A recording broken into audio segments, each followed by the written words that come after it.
મજામાં? જય Shri Krishna. Good morning. ચલો આજે આપણે શરીરના ભાગોની ગણતરી કરીશું. કાલે તમને શરીરના ભાગો કોને કહેવાય શીખવાડ્યું હતું ને કે હાથ, પગ, માથું એ બધું છે એને આપણા શરીરના ભાગો એટલે કે અંગો કહેવાય. હવે એ આપણા શરીરમાં કેટલા કેટલા છે એની આપણે ગણતરી કરીશું. બરાબર? ચલો બધા પાસે હાથ છે? કેટલા હાથ છે? ચલો તો ગણો. 1 2 સરસ. હવે એક હાથમાં કેટલી આંગળીઓ હોય? 5. ચલો આપણે સાથે સાથે ગણીશું. ગણો બધા. શુભમ ચલો ગણો. 1 મહાદેવ 2 3 4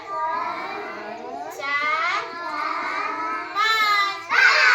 કેટલી આંગળીઓ થઈ? 5. એક હાથમાં 5 હોય એટલી ને એટલી બીજા હાથમાં 5 હોય. બધાને છે એક સરખી? તો આ 5 અને આ 5 કુલ 10 આંગળીઓ. ચલો હવે કાન કેટલા હોય? ગણો તો. 1 2 નાક કેટલા હોય? બતાવો તો. 1 છે બધાને? આંખો કેટલી હોય? તો ગણો. આંખો ગણો.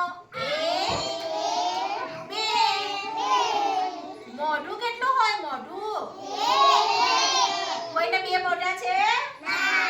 ચલો જીભ કેટલી હોય? જીભ બતાવો બધા જીભ. હા. હવે દાંત. દાંત કેટલા હોય? 32 દાંત હોય. પણ અત્યારે તમારે 32 ના હોય. જેમ જેમ તમે મોટા થશો ને બધા 32 દાંત આવી જશે. ચલો હા સરસ. પગ કેટલા હોય? પગ બતાવો. ચલો હવે ગણો.